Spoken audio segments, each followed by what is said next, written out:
Sharing tulus kekristenan. Sharing ke 65X. Sharing ke 65X. Dengan topik proses kita mengampuni. Proses kita mengampuni. Bapak, Ibu, saudara-saudari sekalian, Shalom, salam damai sejahtera. Lukas 17 ayat 3. Jagalah dirimu, jikalau saudaramu berbuat dosa, tegurlah dia, dan jikalau ia menyesal, ampunilah dia. Jadi ini hubungan antar manusia. Seseorang berdosa kepada kita, bagaimana kita mengampuni dia, atau bagaimana sikap kita. 5. Bahkan jika ia berbuat dosa terhadap engkau 7 kali sehari, dan 7 kali ia kembali kepadamu, dan berkata, aku menyesal, engkau harus mengampuni dia. Artinya, engkau tidak boleh menghukum dia. Kita tidak boleh menghukum dia. Mengapa kita tidak boleh menghukum orang berdosa? Yang berdosa, baik kepada Tuhan, tidak boleh. Atau berdosa kepada diri kita. Mengapa tidak boleh? Yohanes 8, ini sebabnya. Dikisahkan bahwa para ahli Taurat dan orang Farisi menangkap seorang wanita yang kedapatan berbuat zina. Mereka mencobai Pak Yesus dengan menanyakan apakah pendapat beliau atas perintah Nabi Musa untuk melempari batu perempuan yang berbuat zina. Apa pendapat beliau? Apa pendapat guru? 7. Dan ketika mereka terus-menerus bertanya kepadanya, karena Pak Yesus tadi tidak menjawab, ia pun bangkit berdiri. Pak Yesus berdiri, bangkit berdiri dan berkata kepada mereka, "Pada siapa di antara kamu tidak berdosa?" Ini dia. Hendaklah ia yang pertama melemparkan batu kepada perempuan itu. Yang tidak berdosa boleh menghukum. Ini sudah sangat terkenal. Tapi kita ulangi. Ini konteksnya kan orang perempuan berbuat zina itu kan berdosa kepada Tuhan, bukan kepada kita. Bukan kepada kita kan, begitu kan? Yang kita cari ini adalah masalah orang berbuat dosa, berbuat salah kepada kita.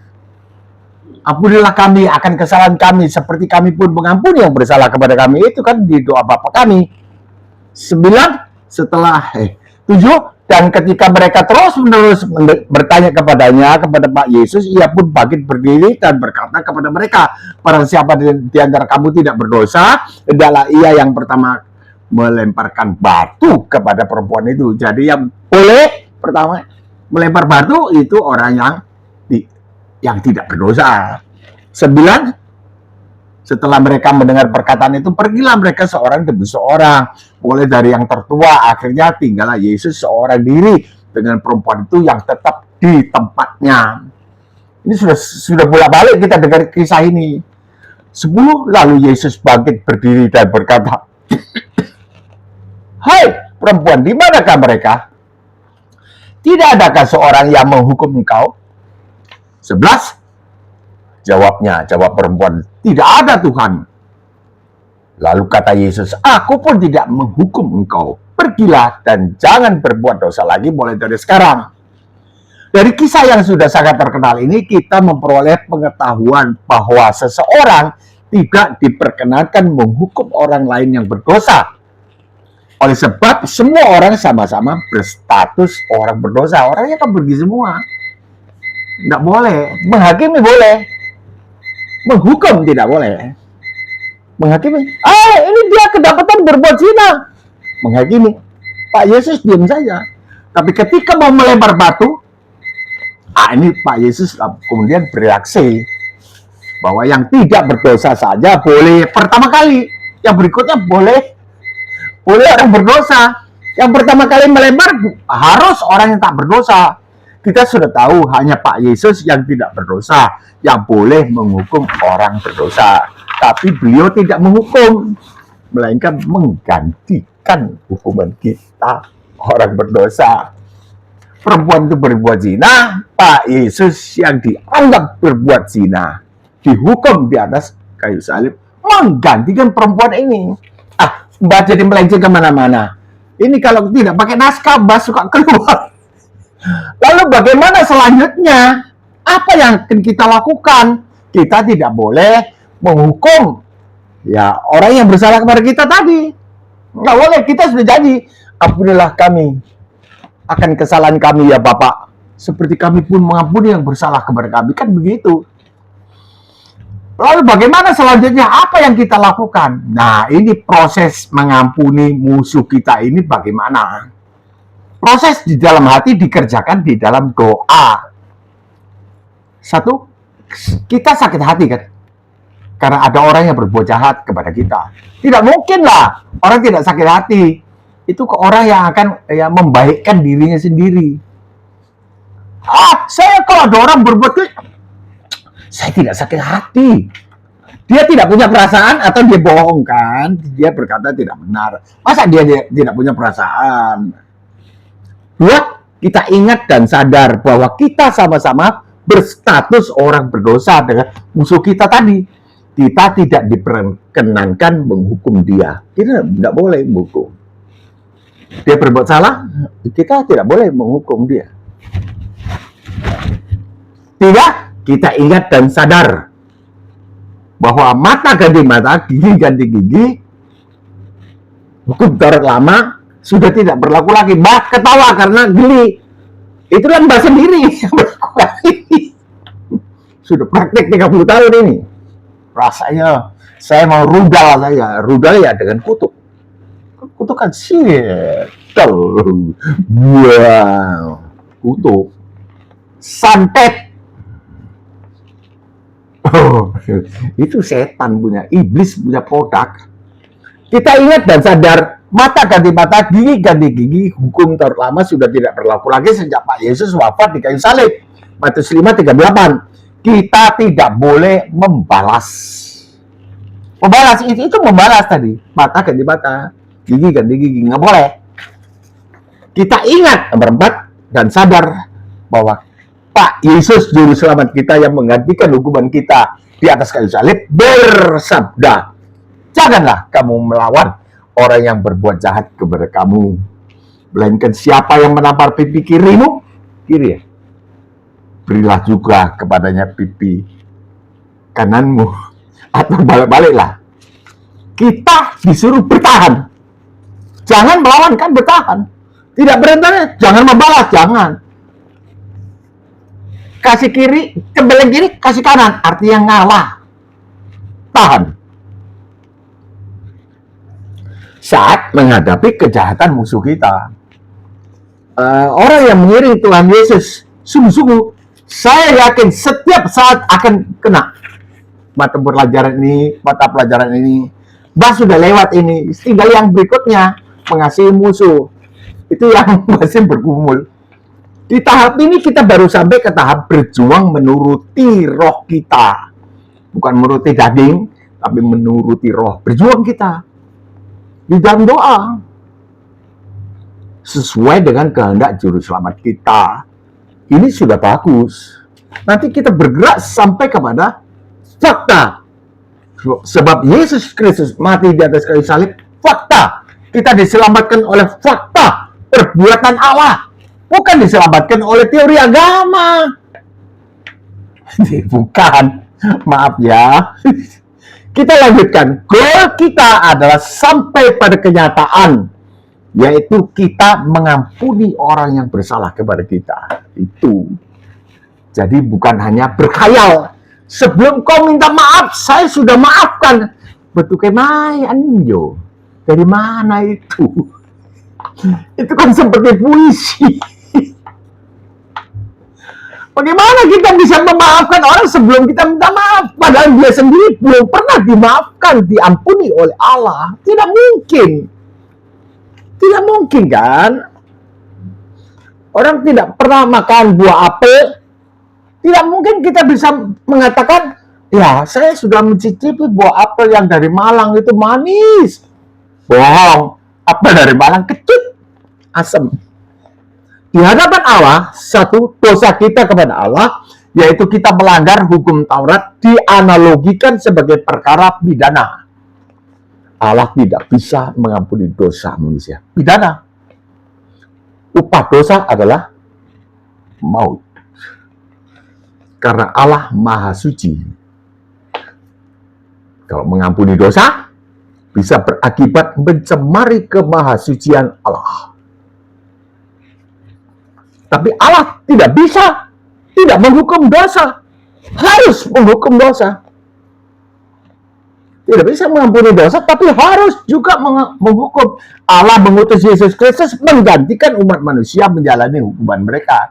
Ini solusi yang dikerjakan oleh Allah yang menjaga kemahasucian beliau. Dengan digantikan itu supaya manusia tidak dihukum atau mendapat pengampunan. Ini masalah pengampunan. Matius 5, 17, Roma 8 ayat 3. Ya, dosa kita kepada Allah juga dianalogikan sebagai perkara perdata. Umat manusia di hadapan Allah telah mati rohnya oleh sebab dosa-dosa kita sebagai utang yang harus dibayar. Lalu Allah merobek surat utang yang menuntut dan mengancam umat manusia. Menuntut dan mengancam, ayo bayar. Tidak bisa bayar. Dengan jalan memakukan surat utang yang menuntut dan mengancam kita untuk membayar utang kita itu pada kayu salib. Beliau yang menghapuskan sendiri. Yohanes 19:30, sudah selesai. Artinya surat utang kalian sudah kurobek, sudah kupakukan pada kayu salib. Matius 18:21 ini lebih mendetail. Kemudian datanglah Petrus dan berkata kepada Yesus, Tuhan, sampai berapa kali aku harus mengampuni saudaraku jika ia berbuat dosa terhadap aku? Ini kan konteks bahasan kita ini adalah orang berbuat dosa kepada kita. Bagaimana? Sampai 7 kali. Yesus berkata kepada, bukan. Aku berkata kepada bukan sampai 7 kali, melainkan sampai 70 kali 7 kali. Sudah bolak-balik ini juga. Tapi kita harus terus-terus baca ini. Kalau tidak, kita tidak akan berhasil. Kalau bukan firman Tuhan, tidak akan berhasil. Harimau jadi harimau. Harimau buas menjadi harimau sirkus. Tidak mungkin. Harus dengan firman. Karena firman itu menciptakan segala sesuatu. Termasuk diri kita diubahkan oleh ini. Ya harimaunya itu Mbak bahagia ini. Kalau yang lain mungkin baik. Mbak bahagia 30 tahun dalam dendam. Bagaimana? Sampai istriku kewalahan menghadapi ini buasnya. Tapi karena firman Tuhan. Karena salibnya Tuhan Yesus bisa mengubahkan. Bukan sampai 7 kali, melainkan sampai 70 kali 7 kali. 23, sebab hal kerajaan sorga seumpama seorang raja. Nah, ini Pak Yesus memberikan satu perumpamaan, ilustrasi, di mana dosa itu bisa dianalogikan sebagai perkara perdata. Hal kerajaan sorga seumpama seorang raja yang hendak mengadakan perhitungan dengan hamba-hambanya. Hamba-hambanya ini suka utang. 24, setelah ia mulai mengadakan perhitungan itu, dihadapkanlah kepadanya seorang yang berutang 10.000 talenta. Sudah bolak-balik kisah ini. Sudah bolak-balik. 25, ternyata orang itu tidak mampu melunaskan utangnya. Raja itu memerintahkan supaya dijual beserta anak istrinya dan segala miliknya untuk membayar utangnya. 26, maka sujudlah hamba itu menyembah dia, katanya, sabarlah dahulu, segala utangku akan kulunaskan. Lalu tergeraklah hati raja itu oleh belas kasihan akan hamba itu sehingga ia membebaskannya dan menghapuskan utangnya.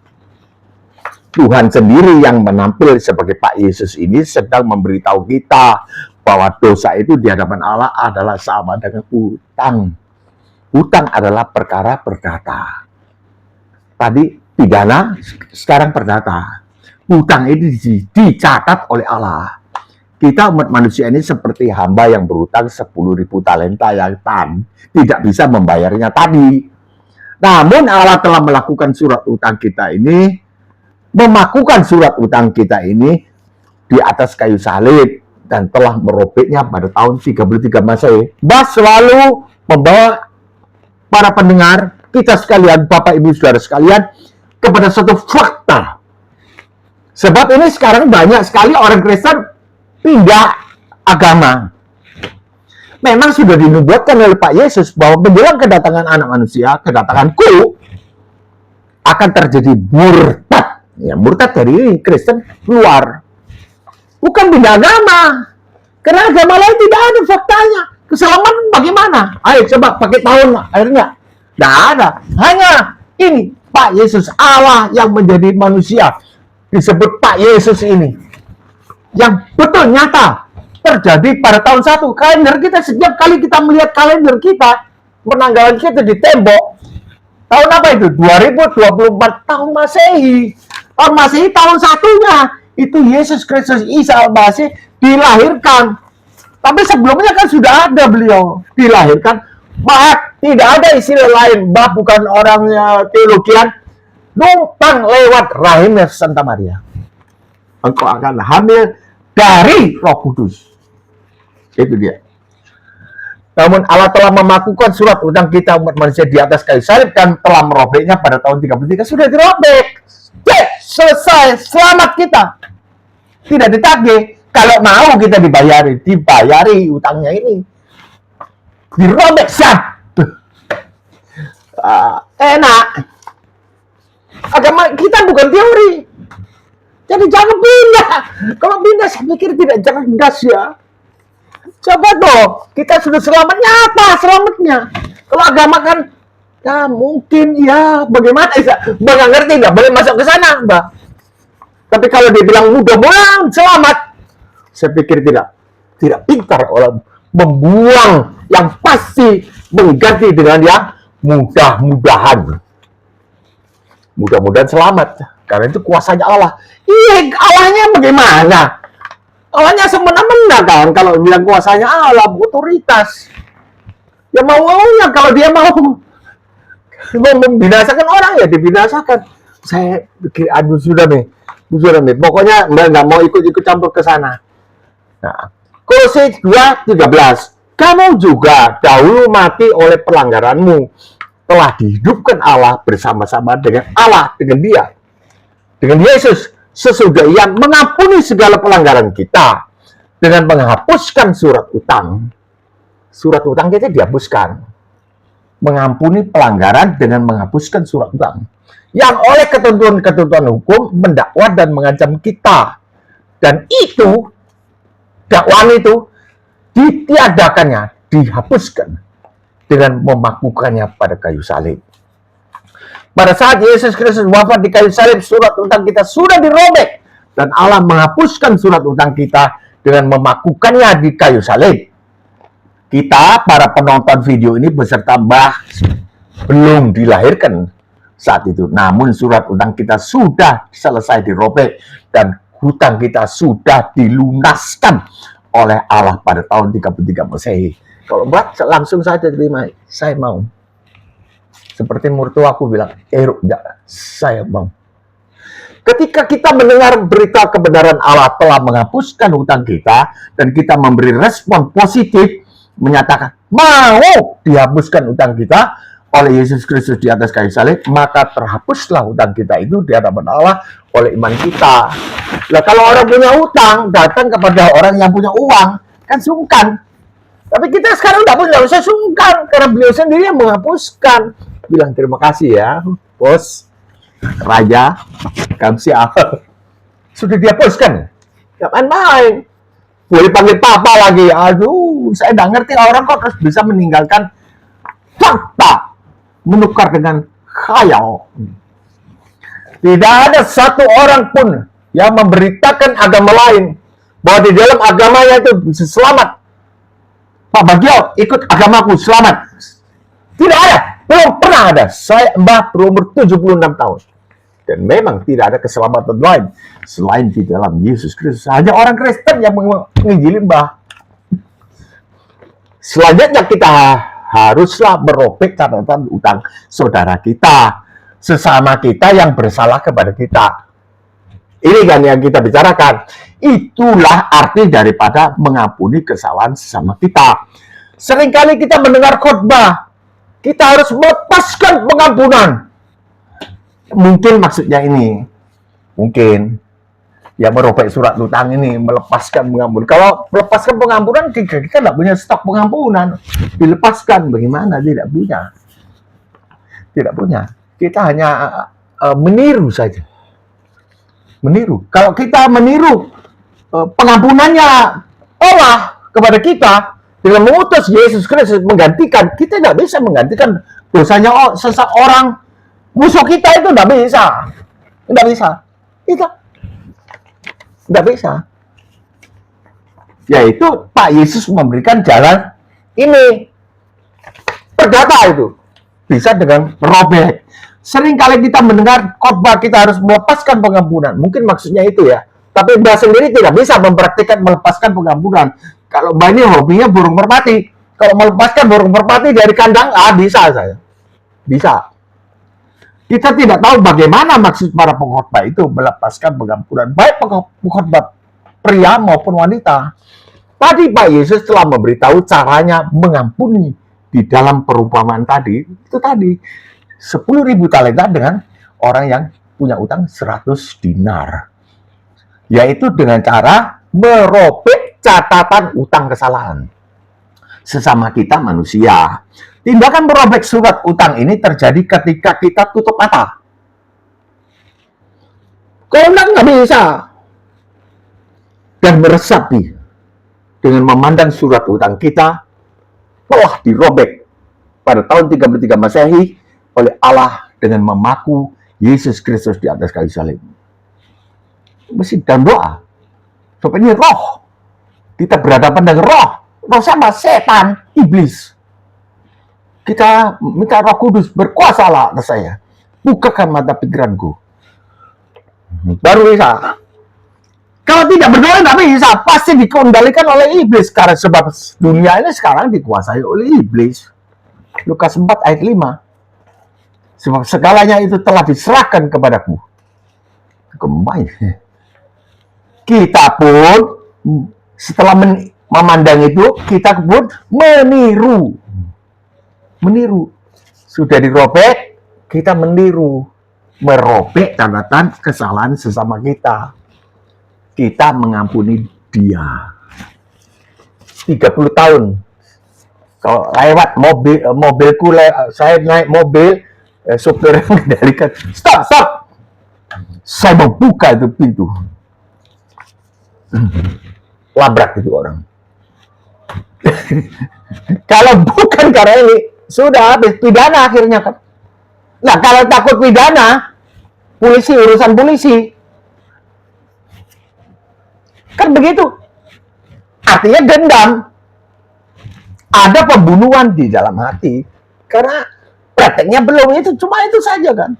Ya, yang dendam itu yang tidak disuka oleh Allah. Pembunuh manusia. Pembunuh tidak bisa datang kepada Allah yang Maha Kudus. Kita meniru saja. Ya, meniru karena kita sudah dirobek surat utang kita. Itu pelajaran Tuhan supaya kita bisa mengampuni orang lain. Kalau mengampuni secara Allah, menggantikan hukumannya tidak bisa gitu. Tidak ada ayatnya kita disuruh menggantikan hukumannya orang yang bersalah kepada kita, tidak ada. Matius 18:34, maka marahlah tuannya itu kelanjutan daripada tuannya orang yang utang 10.000 talenta tadi, dan menyerahkannya kepada Al-Gojo. Karena dia tidak menghapuskan utang daripada orang yang utang 100 dinar kepada dia, sampai ia melunaskan seluruh utangnya. Diserahkan kepada Al-Gojo, sampai melunaskan seluruh utangnya, kan tidak mungkin. 35, maka Bapakku, ini sabdanya Pak Yesus, Tuhan Yesus, yang di sorga akan berbuat demikian juga terhadap kamu, apabila kamu masing-masing tidak mengampuni saudaramu dengan segenap hatimu.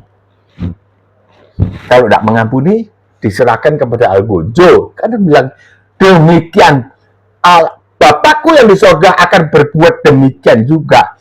Bagaimana? Menyerahkan kita kepada Al-Gojo. Al-Gojo serahkan ke mana? Ke neraka. Sampai kita melunaskan seluruh utang kita, kan nggak mungkin. Batal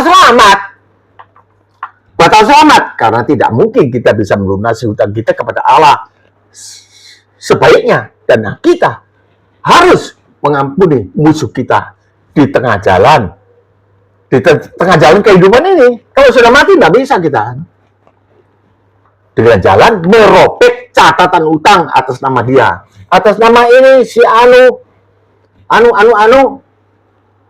surat utangnya salah begini ini kurang sat. Mbak sudah lakukan, bukan teori. Itu tahun berapa Mbak Kak? Mbak juga nggak mau sebutkan nama hotelnya, nanti orangnya tahu karena nggak baik. Hotel mewah dan terkenal, pertemuan pengusaha. Ini 30 tahun ini. Ya kalau ketemu gak enak. Aduh. Benci. Cuma ditahan oleh hukum pidana. Kan ditahan oleh itu aja kan, berarti di hadapan Allah najis. Mbak ini najis. Tidak dikenan oleh beliau. Bahan. Ambil keputusannya ini di dalam doa dengan cara ini. Jadi Mbak sudah lakukan, bukan teori ini. Dan paling besar bencinya Mbak. Aduh, marahnya ini sampai istriku kewalahan menahan saya. Buas sekali ini orang gondol. Sekarang baik sekali kan. Begitu jabat tangan, sudah persiapkan. Anak buahku bilang, maju Pak. Muntah-muntah sebelum naik mobil aku. Jijik, bayangkan kalau dia paksa. Maunya Tuhan.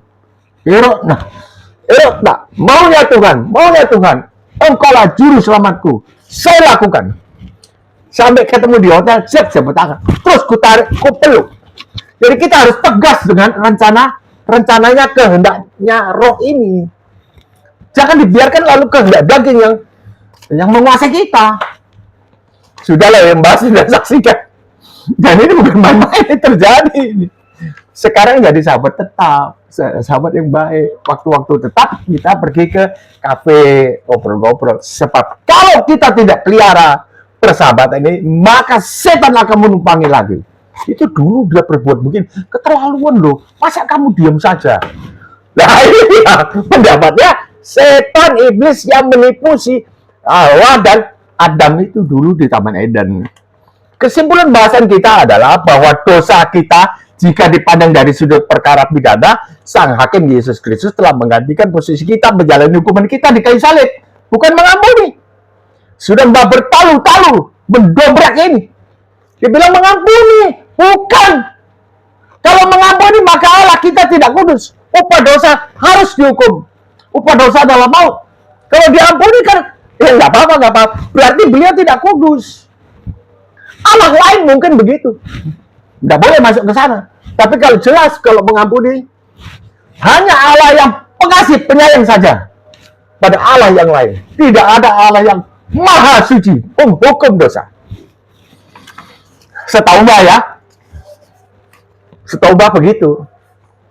Ini orang yang pindah agama kan gitu. Di sana Allahnya maha kudus, maha suci, maha pengasih, penyayang. Ya pindah sana. Tapi tidak maha kudus.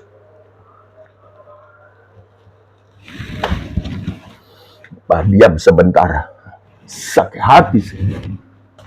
Bukan karena kurangnya orang Kristen. Bukan. Tapi karena saudaraku masuk ke neraka. Mari kita cegah ini. Bukan karena berkurangnya orang Kristen. Kemudian kurangnya kuasa kesaktian daripada darahnya Yesus Kristus. Bukan. Dan juga bukan karena banyaknya. Kalau mereka bilang lebih banyak umatnya di seluruh dunia, ya lebih banyak. Apa gunanya kalau masuk neraka? Kan gitu logikanya. Bahkan di kitab Wahyu kalau nggak salah 124.000 orang yang selamat loh. Saya hampir nggak percaya Mbak itu baca itu. Coba Mbak kepingin baca lagi itu. 124.000 orang dari sekian miliar manusia ini, 124.000 orang pilihan. Mari kita baca ulang. Takut kita dibebaskan dari hukuman karena Yesus Kristus menggantikan kita. Kita membebaskan hukuman orang yang bersalah kepada kita dengan jalan tidak menghukum dia. Betul loh? Tidak menghukum dia. Jadi membebaskan hukuman karena tidak menghukum. Bertahan. Karena kita juga berstatus orang berdosa. Aku orang berdosa. Dia orang berdosa, aku juga. Enggak boleh ya. Kita menghormati. Ya, intinya, segala sesuatu bisa kita kerjakan dengan kuasanya itu. Kayu salib itu. Karena beliau yang mengerjakan itu pada diri kita lebih dulu. Kalau tidak ada itu kan mustahil. Sudah kuampuni sebelum kau minta ampun kok. Prakteknya gimana? Gak bisa. Ya teori, tidak praktek. Yesus Kristus mati di atas kayu salib. Praktek. Sudah terjadi. Sudah selesai. Hop. Menyerahkan nyawa. Hop. Dikubur. Hari ketiga bangkit kembali. Tuhan. Bukan Pak Yesus lagi. Tuhan Yesus tembus tembok. Tapi bisa makan nasi goreng. Ikan goreng. Mbak juga nggak bisa terangkan karena tidak ada di Alkitab. Apakah nanti di surga kita bisa makan ya Tuhan? Karena Tuhan waktu di bumi bisa makan ikan goreng. Mana coba? Kasih ikan. Ini makanan. Kasih makan ikan goreng. Bisa makan. Nggak tahu. Sabar-sabar. Tapi pokoknya enak lah masuk surga. Kita membebaskan hukuman orang yang bersalah kepada kita dengan cara tidak menghukum dia. Karena kita juga berstatus orang berdosa. Yohanes 8 ayat 7 tadi. Barang siapa di antara kamu tidak berdosa adalah ia yang pertama melemparkan batu kepada perempuan itu. Jika dosa kita dipandang sebagai perkara perdata, sebagai utang kepada Allah, di mana pada tahun 33 Masehi surat utang kita umat manusia. Umat manusia lah, bukan orang Kristen aja. Non-Kristen, mari sini. Sudah dirobek. Mari non-Kristen, sudah dirobek surat utang Anda oleh Yesus Kristus. Karena begitu besar kasih Allah akan isi dunia ini sehingga ia telah mengaruniakan anaknya yang tunggal. Supaya setiap orang, ya, yang merasa orang lah, yang percaya kepadanya, yang mau dirobek surat utangnya, tidak binasa, melainkan beroleh hidup yang kekal. Enak boleh panggil Bapak, enak enggak? Enak. Dan mengalami perbuatan-perbuatan beliau di dalam kehidupan kita yang nyata ini juga. Kesulitan kita nyata, beliau juga nyata. Mengejutkan. Dan memang enak sekali mengalami interaksi dengan beliau. Jika dosa kita dipandang sebagai perkara perdata sebagai hutang kepada Allah, di mana pada tahun 33 Masehi surat utang kita umat manusia sudah dirobek oleh Allah dengan memakukannya di atas kayu salib. Sudah berhabis. Dengan wafatnya Yesus Kristus di atas kayu, disertai seruan sudah selesai, surat utang kalian sudah selesai, kurobek. Maka selanjutnya kita yang surat utangnya sudah dirobek, kita ini surat utangnya sudah dirobek oleh Allah, kita dituntut merobek surat utang dosa sesama kita yang bersalah kepada kita, yang ukurannya cuma 100 dinar kan, kalau dibandingkan dengan dosa kita kepada Allah. Itu dia. Itu yang 10.000 talenta harus mengampuni yang 100 dinar utangnya. Tidak bisa terus tidak mengampuni, tidak membebaskan. Kalau tidak membebaskan, maka kita utang kita yang tak berbayar itu dimunculkan kembali. Ya. Demikian pula Bapakku yang di surga akan melakukannya demikian, seperti raja itu menyerahkan kepada algojo. Artinya, akunting, hidupkan kembali itu utangnya. Kan begitu, ada akuntingnya. Ada pencatatnya utang. Ini si Anu berutang ini. Kerajaannya kan begitu. Namanya kerajaan. Kerajaan surga saya pikir, saya membayangkan seperti itu. Tapi tidak perlu ada orang yang mencatat atau apa. Beliau sendiri punya catatan yang dahsyat. Kita hanya meniru saja apa yang telah dilakukan oleh Allah. Merobek surat utang kita, kita niru. Kita pun merobek surat utang sesama kita yang bersalah kepada kita. Walaupun dia tidak minta ampun. Orang yang 10.000 talenta minta ampun kepada raja. Dan kita pun minta ampun. Siapa mengaku dosa-dosanya, itu mengaku kan minta ampun. Saya telah melakukan ini. Saya mau digantikan hukumanku oleh Yesus Kristus di atas kayu salib. Dihapuskan. Kemudian yang 100 dinar kan juga di perumpamaan tadi 100 dinar bilang kepada yang 10.000 talenta. Iya sabar dulu, kan 100.000 Ji. 100 dinar, bukan miliar. Dia punya utang kepada raja miliar, mungkin triliun. Ini 100.000 kok dong, orang Makassar kayaknya begitu, memohon belas kasihan. Sabarlah dulu, nanti ku cicil lah, barang satu hari 10.000 lah. Tidak, itu yang tidak dikehendaki oleh Allah. kita harus membebaskannya. Ya, gak apa-apa, ada. Robek, siap. Diampuni, itu. Dibebaskan, dia senang. Kita juga senang. Kita senang dulu, baru dia juga senang. Itulah kerajaan sorga, namanya di atas muka bumi. Kesempatan merobek surat utang sesama kita adalah sekarang. Kita bebaskan hutang sesama kita sekarang. Bukan sebentar lagi, bukan nanti malam, sekarang pada waktu kita mendengar. Bah, sudah pengalaman 3 kali ya, saya sudah ingatkan, saya tidak bersalah loh. Saya nggak cerita ini kan rahasia keluarga juga. Om ini nggak punya salah apa kak? Sudah 3 kali. Antara lain satunya itu menolak Injil dengan kasar, mati. Tanpa ya ada satu kecelakaan, traffic accident, pecah kepalanya. Yang 2 lagi mati tanpa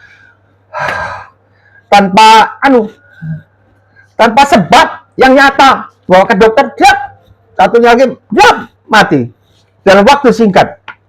Ya ini, Mbak sudah tanya, kalau salah tunjukkan salah, Mbak apa supaya Mbak perbaiki. Karena saya ini hidup ditandai dosa kok dong. Dosa melulu, mukanya Mbak ini dosa, tapi kan berubah. Yang tahu itu istriku, dan saya sendiri dan Tuhan, dan satunya lagi setan tahu saya berjuang enggak. Jadi kita merobek surat utang sesama kita. Kita bebaskan sekarang, sebab meninggal dunia itu tidak tergantung dari usia. Kita sudah tahu, tapi tidak diresapi betul-betul, tidak disadari. Bahkan dengan mudah orang muda mengatakan, oh, opa sudah bau tanah loh, hati-hati bicara ya. Lu kira kau tidak bau tanah? Kalau kau tidak mati karena jantungmu berhenti, kau keluar dari sini, tempat ini, tabrakan kok, traffic accident, mati kau di jalan. Atau apa saja. Atau ada peluru saat nyasar, tentara latihan, kena, mati. Tidak boleh sembarangan bilang bau tanah itu, tidak boleh. Nah, sudah 13. Sebab meninggalkan dunia itu tidak tergantung dari usia atau kesehatan. Mbak ini sehat sekali ya, 76 tahun, tidak ada sakit penyakit apa-apa. Tapi belum tentu bisa umur panjang kan? Mungkin kapan siap setiap saat mati. Maka dari itu dipersiapkan semua surat utang yang ada sudah kurobek semua. Tadi malam, teringat lagi, si Anu begini. Istri gue bilang, katanya sudah dirobek. Itu istri nolong. Katanya sudah dirobek, kok diingat lagi? Oh iya. Robek lagi, itu setan mengingatkan. Nah, orang yang percaya, yang meninggal, namun dia tetap menyimpan surat utang sesamanya, dia belum sempat menghapusnya, merobeknya, maka dia tidak mungkin bisa melunaskan utangnya dia sendiri yang dimunculkan kembali oleh Allah. Dan dia tidak mempunyai kesempatan membayar utang. Tidak punya kesempatan, alias batal selamat. Mbak sudah utarakan ini. Roh Kudus kiranya meyakinkan. Mari kita mengampuni dengan merobek catatan utang sesama kita. Sampai di sini dulu, Mbak mohon pamit undur diri. Kiranya turunlah segala berkat rohani, jasmani, dan ekonomi berkecukupan dari sorga kepada para penonton video ini serta keluarganya. Di dalam nama Tuhan Yesus Kristus.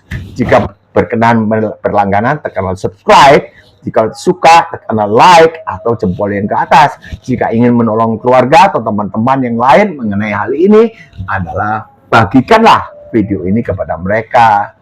Jika suka, berkesempatanlah memberikan komentar yang dahsyat.